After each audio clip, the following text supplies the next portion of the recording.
Court का बड़ा धमाका, रद्द होगी एनडीए विधायकों की सदस्यता। बिहार विधानसभा चुनाव के नतीजों ने सबको चौंका दिया।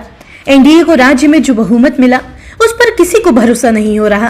विपक्ष का आरोप है कि वोटों में धांधली हुई है और अब तो पटना हाई कोर्ट भी एक्शन में दिखाई दे रहा है।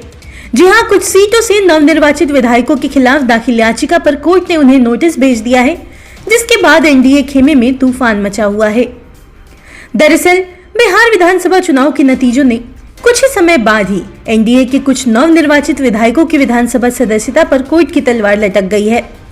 पटना हाई कोर्ट की तरफ से उन विधायकों को नोटिस जारी किया गया है, जिसके बाद उनकी सदस्यता पर खतरे के बादल मंडराने लगे हैं। जिन विधायकों की चुनावी जीत को पटना हाई कोर्ट में चुनौती दी गई है, उसमें मोती नगर से बीजेपी विधायक राजेश कुमार, नरपतगंज से बीजेपी विधायक देवती यादव, मधुबनी से आरएलएम के विधायक माधव आनंद का नाम शामिल है। अब कोर्ट ने इनसे जवाब मांग लिया है। बता दें, इन सीटों पर हारने वाले प्रत्याशियों ने विधायकों की जीत को गलत बताते हुए कोर्ट में याचिका लगाई है।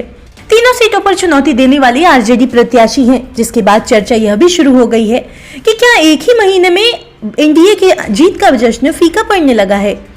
बताते चले, कहा तो यह भी जा रहा है कि इन सीटों पर कोर्ट का फैसला बिहार चुनाव के नतीजों पर उठते सवालों की दिशा तय करेगा। अगर कोर्ट ने इन विधायकों की जीत को निरस्त कर दिया तो विपक्ष के आरोपों को और बल मिल जाएगा कि राज्य में बीजेपी और चुनाव आयोग की मिलीभगत से नतीजों में खेल हुआ है। यानी साफ है कि एनडीए की जीत पर सवाल गहराते जा रहे हैं।